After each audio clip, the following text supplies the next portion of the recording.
자, 그래서 오늘 교재를 바로 시작을 해 보겠습니다. 오늘 도르트 신조 이제 내용 4항에 대한 내용입니다. 복음에 대한 이중적 반응이라고 이제 써 있는데요. 복음에 대한 이중적 반응. 그래서 복음의 메시지를 들었을 때 어떤 자는 간절하게 반응하지만 어떤 사람은 냉담하게 반응하거든요. 이제 그런 부분에 대해서 좀 나누는 내용들입니다. 그래서 읽어보겠습니다. 복음에 대한 이중적 반응. 그래서 복음을 믿지 않는 자에게는 하나님의 진노가 임할 것이다라고 써 있죠. 이거를 뭔가 겁주는 것 같거든요. 뭔가 이렇게 막 좀 뭔가 협박하는 것 같고, 근데 그 뜻이 아닙니다. 이 기독교의 교리, 기독교의 메시지는 저주하고 위협하는 게 아니라 위험을 알리고 구원을 받으라고 외치는 소리라는 거예요.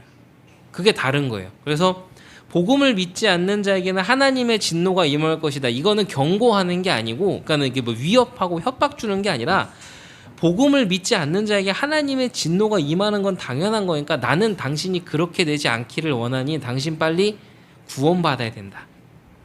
이렇게 하나님이 주시는 은혜 속으로 들어와야 된다. 살아야 된다. 이거를 얘기를 하고 있는 겁니다. 그러니까 그거랑 이거랑은 이제 말이 와닿는 온도가 다르겠죠. 이런 부분들을 보면 좋고요.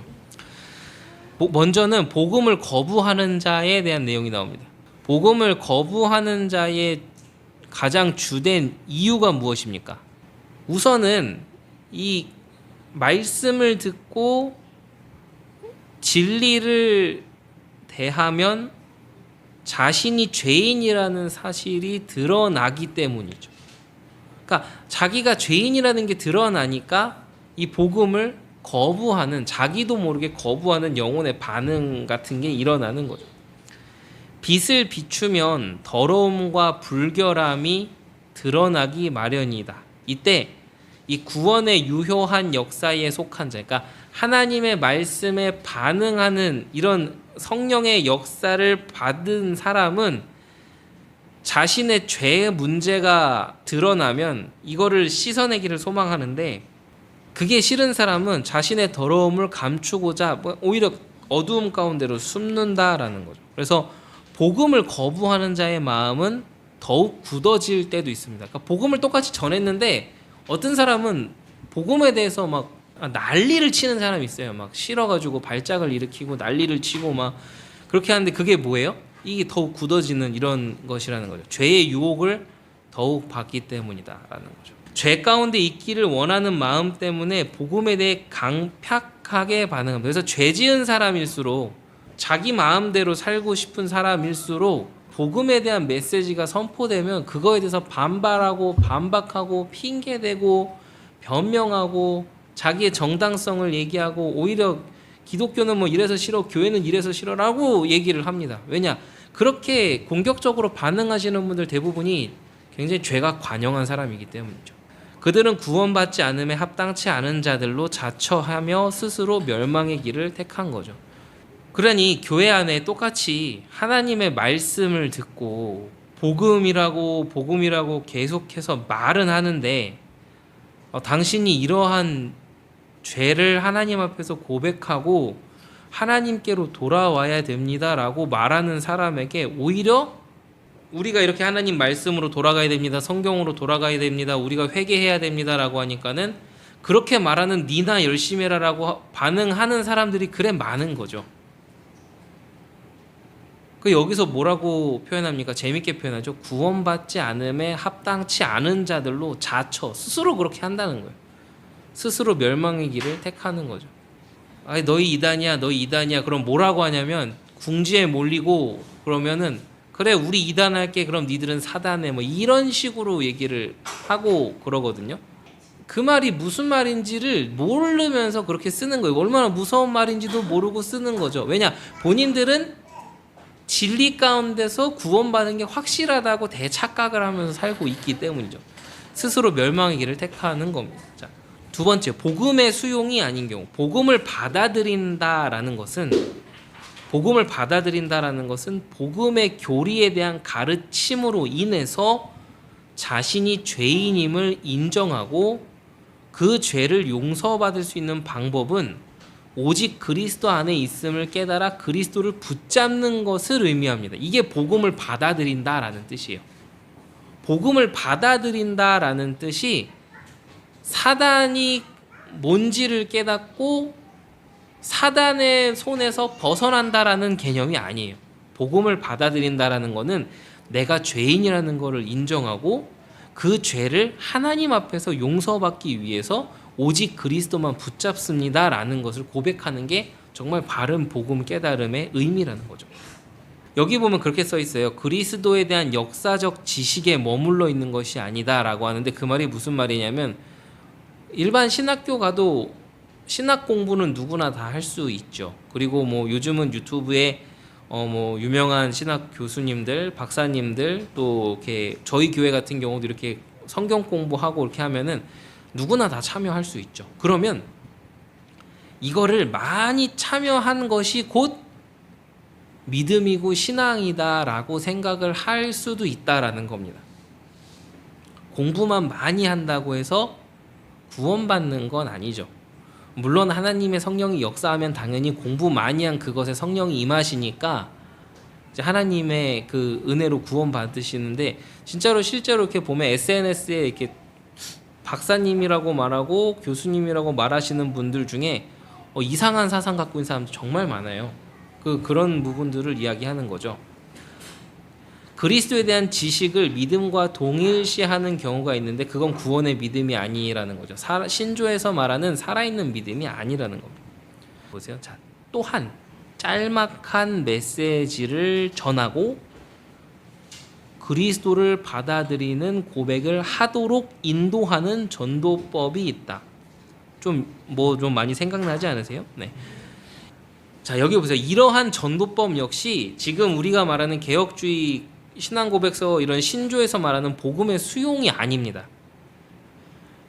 짤막한 메시지 전해서 그럼 당신 예수 그리스도를 영접하시겠습니까?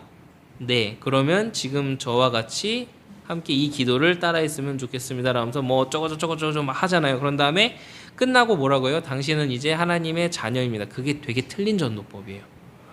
내가 왜 하나님의 자녀라고 감히 선언을 합니까? 그럴 수가 없는 거죠.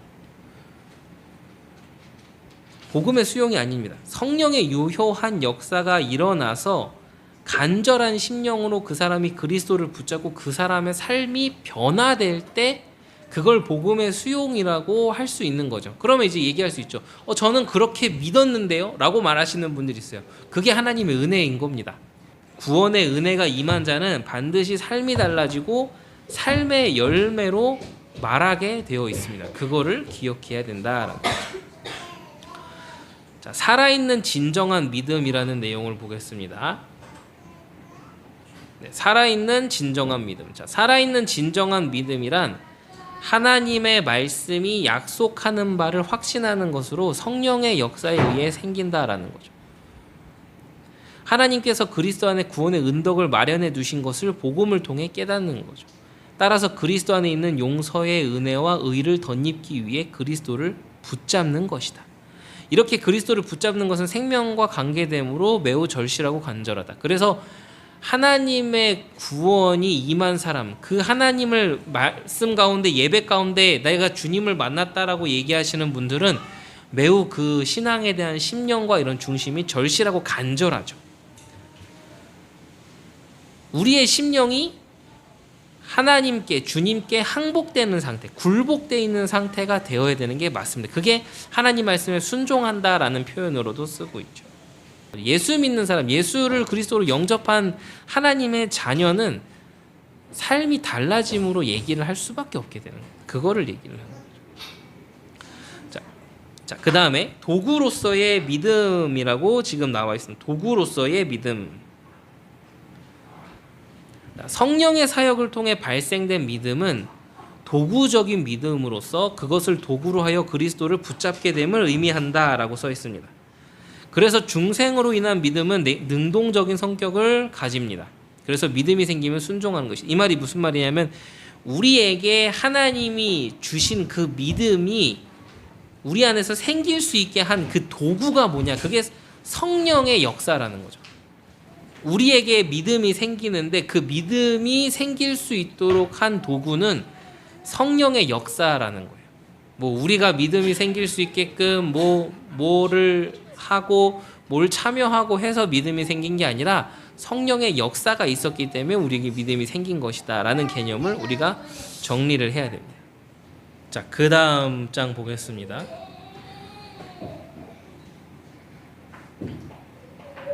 자, 믿음으로 그리스도를 붙잡게 되면 우리의 인생이 예수 그리스도에게 접목된다라는 거죠.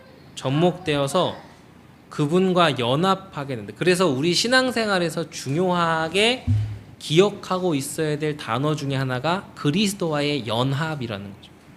그러니까 우리 그리스도인들이 그리스도와 연합한 인생이기 때문에 우리의 인생 가운데서 그리스도가 드러나야 된다라는 거죠.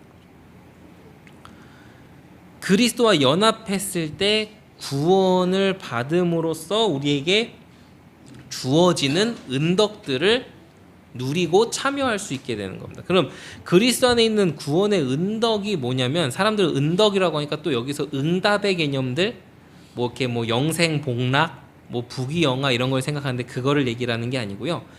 그리스도 안에 있는 구원의 은덕은 뭐냐면 우리가 죄를 용서받을 수 있는 축복을 받았다는 것, 죄 사함 받을 수 있는 축복을 받았다라는 것, 그리고 예수 그리스도께서 십자가에서 얻으신 그 의가 이제는 내 의가 된다라는 축복을 받을 수 있다는, 그걸 의의 전가라고 합니다. 칭의. 칭의가 뭐냐면 하나님의 사람이 의롭다 칭함을 받았다라는 거죠. 그게 칭의인데 내가 그런 사람이 됐다라는 거를 얘기를 하는 겁니다. 자, 그다음 양자됨은 뭐예요? 그런 사람이 됐다 보니까 하나님의 자녀가 됐다. 양자됨이 그 뜻입니다. 그리고 성화, 용서받고 의롭다 칭함을 받고 하나님의 자녀가 된 것에서 그냥 끝나는 게 아니고 그런 사람이 이제부터 해야 될 일이 있는데 그게 바로 뭐냐면 거룩함으로 나아가는, 그걸 성화라고 합니다. 그걸 성화라고 해요. 그래서 그리스도인의 인생에서 제일 중요한 게 뭐냐면 성화예요. 성화. 신앙생활을 하면 할수록, 하나님을 알아가면 알아갈수록 우리에게 경험되어져야 되는 건 뭐냐면 예수님을 닮아가는 그 거룩함이 나에게 점점 쌓여가는 거, 그걸 성화라고 합니다.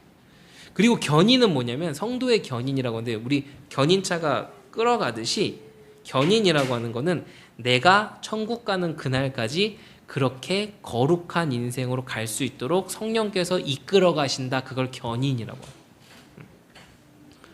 이런 은덕을 누리게 된다라는 거죠. 자, 마지막으로 이제 구원의 의미를 좀 보겠습니다. 구원이란 하나님의 진노와 멸망으로부터 건짐을 받는 거예요. 하나님의 진노와 하나님께서 우리에게 내리셔야 될 멸망으로부터 건짐을 받는 게 구원이에요. 좀 극단적으로 얘기해 보면요, 사단의 손에서 건짐 받았다고 해요. 그렇게 쳐보자고요. 사단을 결박했다고 쳐요. 근데 하나님의 진노와 멸망이 걷어지지 않으면 그건 구원받은 게 아닙니다. 구원에서 중요한 건 내가 하나님의 진노에서 건짐받은 거고, 하나님이 영원한 형벌로 나에게 내려야 될 그 멸망의 저주가 걷어진 게 구원이라는 거죠. 그래서 이렇게 구원의 진정한 의미를 안다는 것은 이 하나님의 진노가 얼마나 엄중한지를 경험한 사람들만, 그게 깨달아진 사람들만 그 중요성을 알 수 있겠죠. 하나님의 심판으로 인한 멸망의 끔찍함을 인식했다라는 사람만이 이 구원의 소중함도 깨달을 수 있는 겁니다. 그래서 하나님의 말씀, 이 진리의 말씀을 계속 듣다 보면은 어떤 반응이 가장 먼저 일어나냐면, 야, 나 큰일 났구나가 제일 먼저 반응으로 오는 거예요. 왜냐하면 들어봤더니 내가 막 엄청 흉악한 죄인이거든요. 엄청 흉악한 죄인, 이건 도대체 방법이 없어요. 그럼 내가 어떻게 해야 구원받을 수 있지? 나는 피할 수 있는 길이 없네를 먼저 깨닫게 됩니다. 그게 복음 메시지를 바로 받은, 제대로 받은 사람들이 보여야 할 반응이죠. 그리고 그런 것에 하나님의 은혜가 있기 전까지는 그 죄와 저주를 피할 수 없다라는 것을 깨닫는 거죠. 이 죄와 저주라는 주도권은 사단에게 있는 게 아니에요. 하나님의 진노가 임했고 하나님의 형벌이 임했기 때문에 죄와 저주가 있는 거죠. 이것조차도 다릅니다. 그래서 죄인은 용서와 구원을 갈망하죠. 누가복음 18장 13절에 나오는 세리와도 같다. 여기 보면 뭐라, 그는 하늘을 우러러보지도 못하였고 가슴을 치면서 나는 죄인이로소이다라면서 하나님한테 자비를 구하거든요. 그렇게 하나님의 은혜에 호소한다라는 거죠. 누가복음 23장 40절에 보면 십자가를 지실 때 그 예수님 옆에 있었던 강도가 그런 상태였다라는 거죠. 하나님의 공의를 인정하면서, 그 말이 무슨 말이냐면 그 막 옆에 있는 한 강도는 예수님한테 막 저주하잖아요. 죽어가면서까지 저주해요. 그렇게. 근데 한 강도는 어떻게 해요? 그런 말 하지 마라. 우리는 우리가 지은 죄로 인해서 이런 벌을 받는 게 마땅한데 예수님께서는 이런 죄를, 이런 형벌을 받아야 될 이유가 없지 않냐라고 얘기하면서 주님께서 하늘로 가실 때 나를 기억해 달라고 그 강도 하나는 그렇게 얘기를 하죠. 그러니까 예수님이 그 강도에게 뭐라고 해요? 네가 오늘 나와 함께 낙원에 있으리라라고 얘기를 하는 거잖아요. 이런 것처럼 죄인은 항상 용서와 구원을 갈망하고 하나님의 긍휼이 나에게 임하기를 항상 간구합니다. 하나님의 공의를 인정하죠. 자신에게 임한 심판이 당연하다고 생각을 하는 겁니다. 그리고 하나님의 은혜로 하나님 나라에 들어가고 싶습니다를 구하는 게 구원받은 자의 심령이라는 거죠. 이렇게 진정한 구원의 의미를 아는 자는 하나님의 진노와 멸망으로부터 건진받는 게 얼마나 중요하고 대단한 일이며 우리가 얼마나 절실하게 느껴야 되는 일인가를 깨닫는다라는 거죠. 그래서 용서를 경험한 죄인, 이 표현이 참 좋은 표현이에요. 용서를 경험한 죄인. 그리스도인은 용서를 경험한 죄인입니다. 네. 용서를 경험한 죄인. 이제 우리가 이제 예수는 그리스도 모든 문제 해결자면서 내 죄가 다 용서됐다라고 하니까 거기 그거에 빠져 있으면은 뭐라고 하냐면 너 의인이야 죄인이야라고 얘기하면은 나 의인이에요라고 얘기를 해요.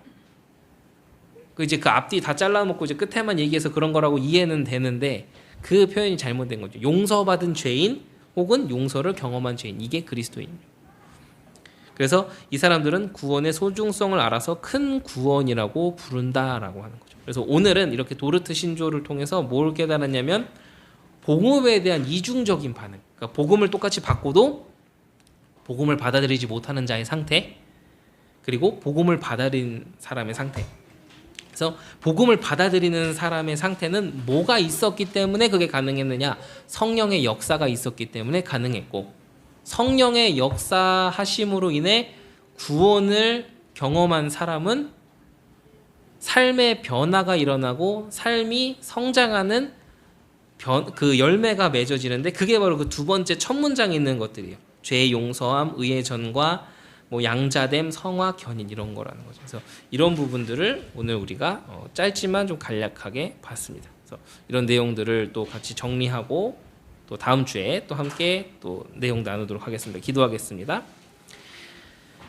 하나님 감사합니다. 오늘 우리가 짧은 시간이지만 교리 공부를 통해서 내가 얼마나 죄인인지, 또 그런 죄인을 하나님께서 사랑하셔서 나에게 베풀어 주신 구원이 얼마나 큰 구원인지를 깨달았습니다.